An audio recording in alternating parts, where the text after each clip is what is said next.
결혼 1년차 주부였고 지금은 새 인생 준비 중인 33살 여자입니다. 전 남편한테는 여동생이 한 명 있었어요. 올해로 29살이고 저한테는 신우였었죠. 신우는 결혼은 하지 않았고 애인도 없는 혼자였습니다. 제 남동생이 어린 나이에 열심히 공부해서 사자 들어가는 전문직입니다.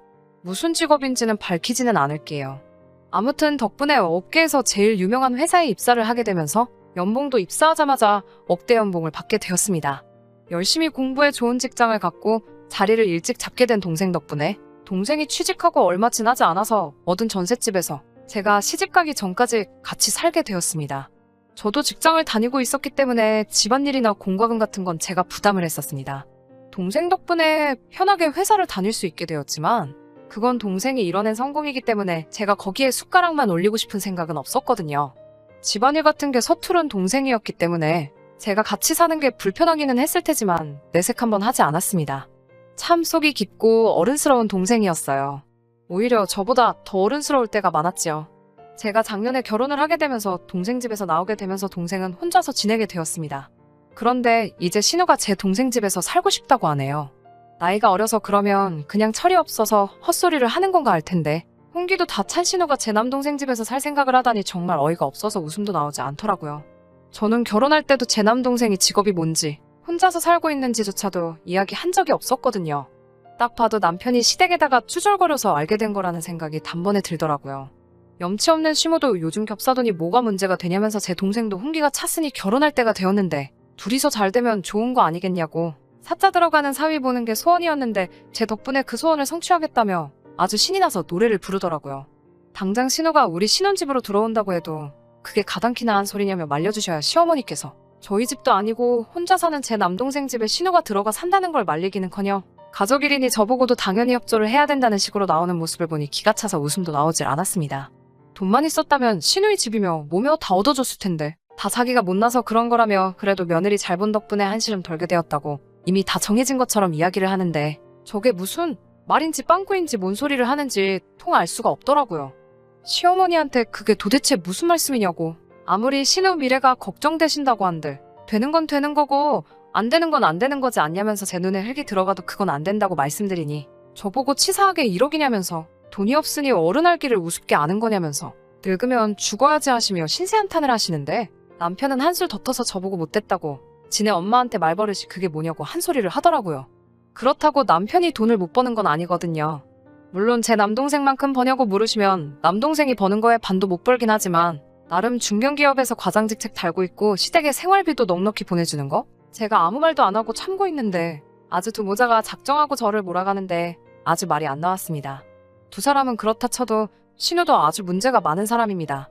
저도 겹사돈이라는 말에 손사래를 쳤지만 신우가 그만큼 정신머리 똑바로 박혀있고 사람 됨됨이가 괜찮으면 공부만 하느라 연애 한번 제대로 못 해본 제 동생 어디 정신머리 빠진 여자한테 걸려서 홀딱 뜯어먹히는 꼴 보느니 제가 발벗고 나서서 두 사람을 이어주려 노력이라도 했을 텐데 신우야말로 제가 본 사람 중에 가장 정신머리 빠진 여자 중에서도 손에 꼽을 정도로 별볼일 없는 여자였거든요.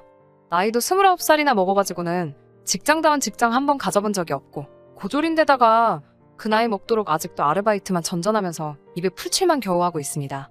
심지어 아르바이트나 취직 준비라도 열심히 하고 있는데 결과가 안 좋다면 신우가 그냥 운이 안 좋아서 그렇다고 위로라도 해줄 텐데 아르바이트에서 월급도 받기 전에 이건 이래서 싫다 저래서 싫다 하면서 그냥 하기 싫다고 그만두고 돌아오는 것도 부지기수고 한 달 동안 일자리만 3번을 바꾼 사람은 제 인생에서 신우가 처음이었어요. 언젠가 제가 다니는 회사에서도 무기계약 사무직을 뽑았었는데 계약직이기는 하지만 일반 사원들하고 비슷하게 대우해주는 데다가 정부 정책 때문에 고졸자를 우대로 뽑는 자리였거든요. 물론 계약직이기 때문에 승진 같은 건 따로 없기는 하지만 신우한테 이것보다 좋은 자리는 없을 거라고 생각해서 신우 생각에 제가 남편하고 신우까지 설득해가며 제 돈으로 학원비까지 내줘가면서 자격증 따게 만들어주고 하며 취직을 도와줬습니다. 월급도 시작이 250 정도라서 조건도 좋은 편이었으니 시어머니도 하기 싫다는 신우를 닥달해서 겨우겨우 달래가며 학원을 보내 자격증까지 따게 만들어줬고요. 겨우겨우 최종 면접까지 어떻게 인사팀 사람들 구워 삶아가며 올려놨어요. 신우한테 최종 면접 전날에 힘내라고 응원해주러 찾아갔더니 글쎄 머리를 금발로 탈색을 해버렸더라고요. 면접을 하루 앞두고 머리를 금발로 탈색하는 사람이 세상 천지에 어디 있냐고 한 소리를 했더니 요즘 유명한 아이돌 누가 하고 있는 머린데 자기한테 잘 어울릴 것 같아서 충동적으로 탈색을 했다고 하네요.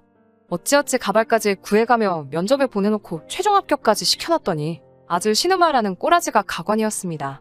요즘 같은 세상에 개인의 개성을 존중해주지 않는 보수적인 회사하고는 자기가 같이 일을 할 수 없겠다면서 첫 출근 날에 합격까지 해놓은 직장에다가 얼굴도 내비치지 않고 전화로 자기는 출근하지 않겠다고 통보를 해버린 거죠.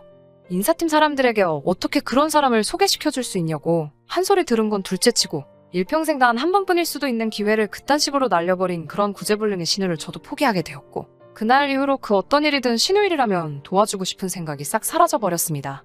100번 양보해서 정말 겹사더니 저한테 아무런 문제가 되지 않는다고 한들 그런 사람을 제 남동생하고 이어주기는커녕 근처에 얼씬도 하게 하고 싶지 않더라고요. 얼마 전부터 자기 SNS에다가 무슨 자취방 꾸미기 사진 같은 걸 가져와서 내가 꿈에 그리는 방이라는 식으로 이제 자기도 독립을 해야겠다며 주저리 떠들어놓고 사진을 한 장 올려놓길래 신우가 이제는 정신 차리고 독립하려나 보다 생각했는데, 독립이 아니라 내 남동생 집에 들어가서 얹혀 살 계획을 떠들고 앉아있으니 저는 아주 복장이 터지기 직전이었어요. 그 와중에 뚫린 입이라고 말은 또 잘하더군요. 청소며 빨래며 자기가 다 할 거고 월세도 낼 거라고요. 제가 시집가기 전에 동생이 집안일 잘 못한다는 이유로 같이 살지 않았냐고, 오히려 자기가 들어와 사는 걸 제 남동생이 고맙게 여겨야 하는 것 아니냐며 말도 안 되는 소리를 하길래 신우와 시댁 식구들에게 제발 그만 좀 하라고 하고 대화를 마무리 지었는데, 그날 저녁에 남편이 그새를 못 참고 제 동생한테 전화를 했나봐요. 애가 철은 없지만 좀 부탁 좀 한다고요. 구제불능 혹 같은 신우 집에서 떼어내버리고 싶은 마음은 10분 이해하지만 시모가 시모 입으로 겹사도 누는하면서 둘이 어떻게 이어주고 싶어하는 심보를 뻔히 알고 있는데, 신우가 그 집에 들어가 살게 되면 제 남동생한테 어떻게 할지가 눈에 다 보였어요. 남동생이 제게 전화로 이야기해주길 남편이 동생에게 다른 사람도 아니고 매형 동생이지 않냐고, 가족이라고 생각하고 딱 1년만 같이 살면서 도와줄 수 없냐고까지 말을 했다고 하네요. 남동생 직업은 좋지만 공부만 하느라 어수룩해서 남편 말에 수락을 하지 않았나 걱정했더니 매형까지는 자기 가족이라고 생각하지만 매형 가족들은 엄밀히 말하면 가족이 아니지 않느냐며 그런 부탁하지 말아달라고 미안하다 말하고 전화를 끊었다고 하네요. 그러고 나서도 저보고 매형한테 매형 기분 상하지 않게 잘 설명해달라고 끝까지 본인 걱정보다 매형 걱정, 그리고 제 걱정을 하는 모습이 참 상하면서도 한편으로는 그런 걸 남편이라고 데리고 살고 있었다는 현실이 다 부끄럽더라고요. 남동생과 전화를 끝내고 그 길로 남편을 불러서 동생한테 그런 부탁한 게 사실이냐고 물었더니 남편은 제 동생도 아주 못됐다고 하면서 너랑 어쩜 그렇게 똑같냐고, 너네 가족들은 정말 사람 냄새가 나질 않는다고 정이 없다며 입에 거품을 물어가면서 서운하다는 말을 하는데, 진짜 얼굴에 주먹을 꽂아버리고 싶은 생각밖에 들지가 않더라고요. 남편과 대판 싸우고 나서 그 길로 짐 싸서 신우 대신에 제가 남동생 집으로 들어왔어요. 분이 안 풀려서 동생 집에서도 아주 결혼을 잘못했다고 씩씩대고 있는데, 남편한테 전화가 와서는 이게 집까지 나갈 일이냐며 끝까지 가족끼리 이 정도는 해줄 수 있는 것 아니냐고 징징대더라고요. 저 혹덩어리를 저나 제 가족들에게 떠넘길 계획이 있는 줄 알았으면 애초에 결혼 안 했을 거라고, 신우의 앞날이 그렇게 걱정되면 제가 떠날 테니 너가 신우 뒷바라지 하면서 시집도 보내고 취직도 시켜주고 어디 한번 잘 살아보라고 한마디 했어요. 팔은 안으로 굽는다고 시모 편들면서 신우를 제 동생한테 떠넘기려 할 때는 그렇게 바득바득 우겨대더니 신우 품으로 반품시킨다고 하는 말에 벌벌 떨면서 그제서야 꼬리를 내리고 알겠다고, 신우 일은 자기가 시모한테 말해서 마음 접게 만들어 놓을 테니 얼른 집으로 돌아와 달라고 빌더라고요. 저는 이미 오만정이 다 떨어졌다고, 앞으로 2번 다시 볼 일 없을 테니 신우를 사람 만들어서 좋은데 시집을 보내던 너를 새장가 보내던가 해서 니네 엄마가 보고 싶은 며느리 덕은 나 말고 새로 받을 새며느리한테나 받으라 하라고 하고, 나는 이혼 서류 준비되면 그때 연락할 테니 앞으로 나한테 할 말 있으면 변호사를 통해서 하라고 못 박아놨어요. 동생은 자기 때문에 제가 이혼하게 된 것 같다고 미안하다고 하면서 끝까지 자기 잘못이라고 저에게 사과를 하더라고요. 또 이런 상황인 줄도 모르고 미리 말 안 해줘서 미안하다고 하면서 지금 결혼 생각을 하고 연애하고 있는 상대가 있다고, 그러니 자기 걱정은 하지 말라고 하더라고요. 숙맥인 줄 알았는데 동생이 속한 대형 회사에서 입사 동기로 같이 고생해가며 정들은 여자친구의 존재를 그제서야 저에게 알려줬어요. 미리 말해주지 그랬냐고 하니 멋쩍은 웃음만 지으면서 이런 일이 날 줄 알았냐고 머리를 극적이는데, 정말 동생 말 맞다나 이런 일이 있을 거라고는 상상도 못했으니 할 말이 없더라고요. 저는 결국 이혼녀가 되어버리고 말겠지만 제 동생 하나만큼은 정말 참하고 좋은 여자와 삶을 준비하고 있으니 그나마 그게 위안이 되네요.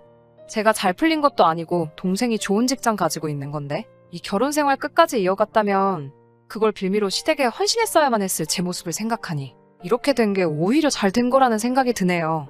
이 사단의 모든 원흉인 신우는 이 일로 정신을 차린 건지 저에게 자기 생각이 짧았다며 미안하다고 사과해왔고, 머리도 다시 검은색으로 염색했다고, 혹시 혹시 그 취직 자리 아직 기회가 있다면 저보고 다시 한번 주선해줄 수 있냐고 부탁을 해오더군요. 너네 가족들은 왜 기차가 떠나고 나서 잡으려고 하는 거냐고. 그거 혹시 집안 유전 아니냐고.